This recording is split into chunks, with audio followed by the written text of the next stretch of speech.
What's going on, guys? Welcome back to the channel. I hope you're having a great day. Today's video, I'm going to go in depth on side scanning and down scan and just basically scanning at the console. So this guy right here, I run an HDS 16 live unit, and I'm going to show you guys what it is I look for this time of the year, in specific out here on the Tennessee River or the TVA. We're out on Guntersville Lake today. If you guys know me or know anything about me, I live here pretty close to the lake, so I spend a lot of time out here on Guntersville. So today I'd like to show you guys a little bit of what I look for out here when I'm scanning around trying to locate schools of bass, because that's what we want to do, is find more bass, bigger bass, and we want to catch those bass. And I'll show you guys how I utilize my electronics to do just that, so stay tuned. Before we get into things here, I want to show you the settings that I'm running. I have my side scan contrast set at 69%. You can set it at either like 71, you know, somewhere in that 60. You know, the lower you go, the less definition you're going to get on things, but it also, the higher you get, the more it could potentially blow your image out. So 70 is good, somewhere in that range. I'm running palette number 10. I'm running 800 kilohertz. The reason that I'm running 800 right now is because of the depth that I'm scanning at. If I'm scanning less than like 10 feet of water and I'm really trying to find like grass lines or shallow stumps or shallow cover in general, I'm gonna have this set to 455, and then I'm gonna have to play with my contrast again in order to find the image that's gonna show the, you know, the clearest. Right now for depth, for, you know, scanning deeper water, you want to scan it at 800 like I am currently. Range, I have it 80 feet right now. For finding fish, I find 80 to be better. If you're trying to locate structure, you can scan 100, maybe even out to like 120 feet, but I wouldn't really go much further, and I really wouldn't go much less. Any less kind of defeats the purpose of side imaging. Any more, you kind of don't get a good clear picture. Right here you guys can see I just went over some grass. I figured I'd just show you guys really quick on the down imaging. You can see it's kind of coming up off the bottom, little sprigs of grass. But back to the settings here. Let's see, I've got, if we go into my advanced, I've got my surface clarity set at high. Basically what that does, it just changes, so you can see it gets a little, the clarity of the surface, that's really what it does. There's more particular, I really don't know what that does. I set mine at high. It seems to give me a really good clear image. Let's see, is there anything else that I need to show you guys? I don't believe so. I think that's pretty well it. It's pretty self-explanatory, pretty simple. You know, people think these units are complex and hard to use. In all reality, the manufacturers, Lowrance in this instance, they do a really good job creating a product that's going to work right off the shelf. So there's only minor adjustments that you need to make in order to get maybe a little bit better image, but they're really pretty much set up, ready to go. So that's the settings that I use on my side imaging. Down imaging, we can go in here. You can see my contrast there, my contrast there. I kind of have them set two different ways because you can see that I'm running two different down imaging pictures up here, one with the blue palette number 9 and one with the palette number 10, just to kind of give me a different, you know, definition on stuff. You can see over here that stuff's showing up a little brighter because my contrast is a little higher. You don't need to do that. That's just something that I do. And then let's see, if we go, you know, it's set to auto as far as range goes. Down imaging, I don't mind it to be at auto range. I definitely do not want my side imaging at auto. I want to have it set to a solid distance out. Let's see if there's anything else that I need to show you guys here. Fish reveal, I don't know what that does. I would just turn it off. You don't need that. You know, here's a key thing, guys. If you're pulling up to a spot to go fishing, and say you scan a group of fish out here and you drop a waypoint and you want to start fishing, what I do is I make sure I go into my more options and I hit stop sonar. What that does, completely stops the pinging from my transducer. And what that will allow you to do is not only have less noise down there for the fish when you're fishing, but it also allows less interference with your front graphs. So now, you know, that we've got active target or whatever the forward-facing sonar is that you utilize, or even if you're not utilizing forward-facing sonar, even if you're just using, you know, regular 2D sonar or down imaging or whatever it is that you're using up front, having this back here pinging is going to interfere with the image you're getting at the front. So definitely go in there, stop your sonar when you find a school fish, and when you come back to the console, obviously you need to turn it back on in order to start scanning again. But those are just a few tips and tricks in how I set my unit up in order to get the best, clearest image I can on the water. So I want to show you here, when guys talk about scanning ledges, this is what they're talking about, especially Tennessee River ledges. This is your main river channel right here in the blue, and the kind of tan color is your shallower water. So what guys are doing is they're scanning these bars, you know, the shallower parts around the river channel, the old river banks. And when you scan them, I like to sit up on the shallower parts of them and then ride the edge. I feel like I get a much better reading and I get a much better idea of where the fish are sitting. I feel like my side scan works better if it's going downhill rather than trying to read uphill. So that is what guys are scanning. And right here you've got a little ditch you can kind of see on my my Navionics Platinum with the relief shading on, and that's a good place to scan, right on the corners of that kind of deal. Or here's kind of a high spot, you can see it's 16, 17, 18, so maybe up here in front of that like high spot. But that's kind of what you're looking for. That's a brief kind of summary of what a river ledge, a Tennessee River ledge is. All right guys, so I just stopped on this little offshore place here, and I wanted to show you what a brush pile looked like. We just scanned over it there on down imaging, and you can see it out here on side imaging. It's kind of sometimes hard to see if there's fish in brush piles. I could tell there was not much in that one, but that is what a brush pile looks like. It's usually just like a blurry blob. And then out here to the left, you can see some of these bigger shadows are probably rocks. A couple of them could be fish. There are a few fish down there under the boat. The one way I decipher whether it's a fish or not, if there's a little blip, like right there, there's a blip that's not connected to the bottom, that's a fish. If you see a little bump off the bottom and it's connected, it's probably not a fish. It very well could be. Maybe it's just sitting right on the bottom, which a lot of the times they will do. But a fish is always going to be, or not always, but a fish is almost always going to be disconnected from the bottom like that. Like that right there looked like a piece of wood or like a little twig coming off the bottom. A fish is going to be a hard mark that's not connected to the bottom. Like right there again, you can see that's like a twig coming up. And I'm looking out here on the right side because I'm scanning down the ledge up here on top of it, and you can see out here it's softer bottom. All my hard bottom is out here to the right, so I'm looking on my right side scan as well as my down scan, looking for blips on the bottom and blips coming up that are going to be those fish. So that's currently what we're looking for on the screen.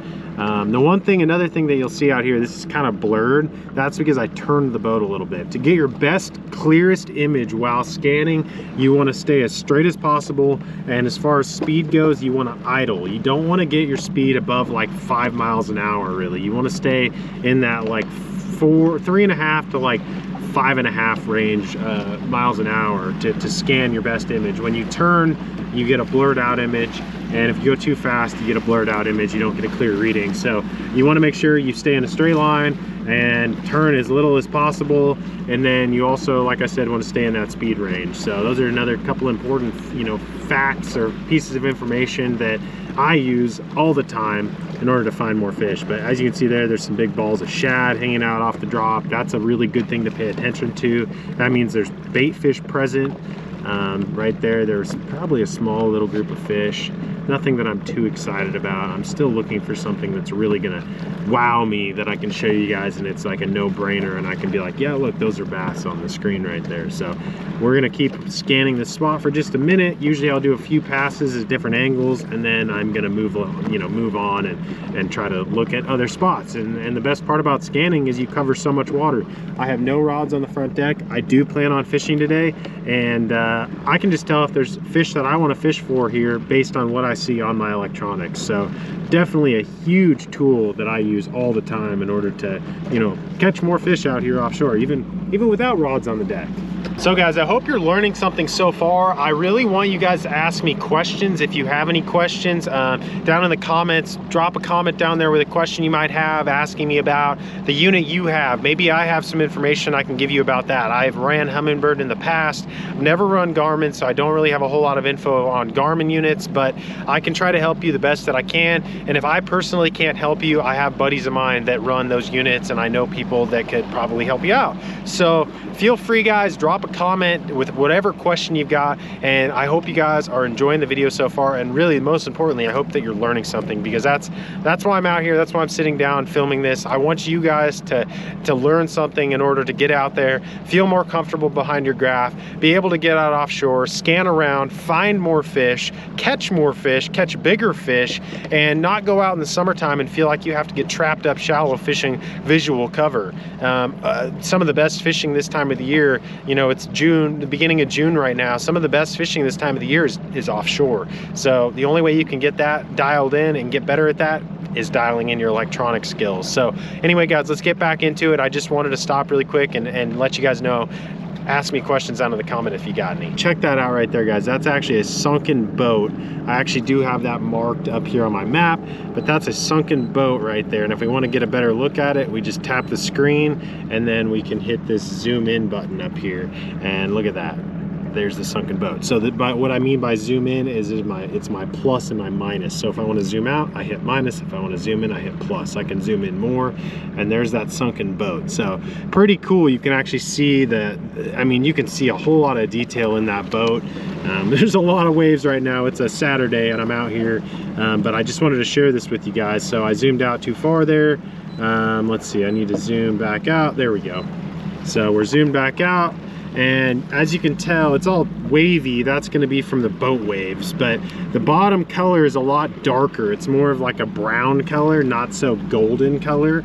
So that means this bottom has gone from what we just scanned over hard to now being soft bottom composition. So that in itself is a very, very crucial thing to pay attention to, is the color of which you're scanning. So I like to locate that real bright, hard. What I mean by hard is bright.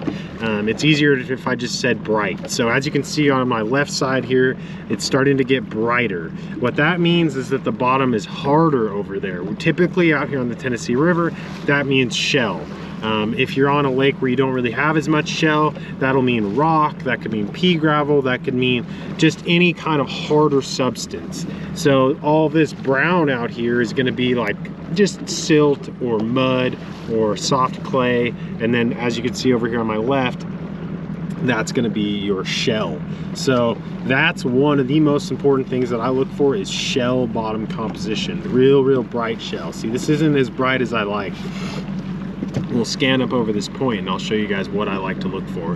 And then what I do for my down scan, you can see right here, I just went over a school of fish. You can kind of see it on my side imaging right there, and you can see it on my down imaging up there. Based on how those are clouded up and kind of sitting up off the bottom, to me that looks like some kind of white bass or bait fish or something along those lines. The bass are going to show up as a much harder, solid dot kind of return. You can see we're going over fish, you know, that might be a bass right there. But as you utilize your electronics more and more, you will determine what things are better. You know, there's that boat again right there, and there's a few stumps kind of scattered around it. There's a couple rock ridges going off. The reason that my graph is so clear is because I run a C-Clear power harness. That C-Clear power harness runs through my boat. It connects all of my units together, and it allows them to get maximum power and allows them to have maximum clarity. So that is why I'm getting such a clear image. So right up there, you can see there's a few bass that are kind of stacked up on my down imaging. It's hard to see that on my side imaging, but up on the down imaging, you can tell that that's what that was. Typically speaking, you want to look for dots that are kind of loaded on the bottom, that are set up on the bottom. You know, there's a little ball of bait fish up there. But basically, guys, I'm just kind of scanning back and forth over this point, kind of showing you guys what it is that I'm seeing as we scan over it. I'm gonna move spots now, and I'm gonna continue to show you guys some stuff as I find it and as I locate it. Look, that's really cool right there. There's a predatory fish in a ball of shad. You can see the predatory fish in the middle and the shad bowing out of the way. You can kind of see it on my side imaging as well. But there's just so much to be found with your electronics. You guys definitely need to put in the time behind your screen. I don't care if you've got as nice of a unit as I do, or if you have an older unit. It's it's important to put time in with these things in order to learn what it is you can do with the equipment that you have. So without further ado, guys, let's move spots and let's see what else we can find. All right, guys, so here's what bass look like on down imaging right there. They are stacked up. You can see them down here as well. That is a huge school of bass sitting on that ledge right there. I'm gonna turn around here and try to catch them, but that is what they look like. Little blips like that off the bottom. All right, guys, so you can see there's a little group of fish there sitting on the break. That's actually white bass. A good way to decipher what's white bass and largemouth is if the white bass are gonna look kind of fuzzy. That right there, it looks kind of fuzzy, but that's actually a ball of shad. I went over a huge bunch of white bass here on the other side of this point, so I'm gonna turn around and I'm gonna go that direction. Sorry about the glare off the screen. Try to avoid as much of that as possible. I did have another boat just pull up on me right here. I hope he doesn't mind that I'm gonna scan this and try to show you guys these white bass. You can see off to my side scan right there. I don't know if you guys can see that or not, but there's a little group of white bass. The white bass are gonna be much more bunched up. They're not gonna be as isolated. You know, the largemouth are gonna be isolated hard dots. The white bass are gonna be like a little cluster. Like that's a ball of bait fish. You can decipher how big they are based off of like what they show up on your down scan. The down scan is going to show you really good separation on the marks. So right here, there's a bass. See, you can see that one lone bass kind of sitting there. Might be two of them right there. I'm about to come over this edge and I'm going to show you guys a whole bunch of white bass. So it looks like maybe a couple of largemouth sitting down on the bottom before the white bass, but you know, maybe a couple largemouth sitting out here. But here we go. Here's the white bass. You guys can see this just cloud of fish down there on the bottom. No, those are most likely white bass. You can see how they're set up on the bottom. Those are definitely white bass. See how it's clouded and kind of fuzzy? Bass typically don't stack up like that. The white bass will definitely stack up like that. But out here on SideScan, you've got bigger marks that are throwing big shadows. Those could be catfish, they could be drum, they could be gar, some other big species of fish that's casting those big long shadows. If you see really big stacked up shadows on your SideScan, as good as it looks and as much as you want it to be bass, more than likely it's going to be catfish or carp or something of that nature. So definitely don't spend too much time fishing for big marks you see on your side scan. Make sure they look right on your down scan. Road bed, couple of fishies sitting above the road bed. Not ideal. I want to see them more grouped up, but this is what I sit here and look at. Just scan the road bed, scan hard spots until I find those groups of fish on my down scan. I utilize the down scan a lot to find the groups of fish. You can use side scan. They'll show up as little tiny blips, little black blips, almost like pepper. If somebody sprinkled pepper out here on this bright, lighter area. On the down scan, they're going to be much easier to decipher. So I'm going to head perpendicular to the road bed. I'm not going to try to follow it. That way I can show you the edges and everything a little bit easier. So as you can see, we're approaching it, and there, right there, you guys can see the road bed. There's the edge of the road bed, and it'll come out on this other side of the screen as well. Road beds are a really key area for bass to hang out. Use your Navionics or whatever map chip you like to use in order to locate the actual road bed itself, and then utilize your side scan and your down imaging to scan over the road bed in order to look for fish. All right, guys, well, I hope you learned something in today's video. I enjoyed putting it together, sharing with you guys some tips and tricks that I use, as well as the settings that I use on my Lowrance live unit. And yeah, if you guys are interested in any more content like this, let me know. If you guys have any questions, like I said, drop them in the comments below. And if there's anything that you guys would like to see in the future, let me know. I've got a pontoon going Mach speed my direction, so I better turn before I go into a collision with them. But anyway, guys, I'm gonna sign out. Sun's starting to go down. I'm gonna have about an hour and a half left of prime fishing time. I'm gonna get these rods in the water, try to catch some fish. Till next time, guys, catch you later.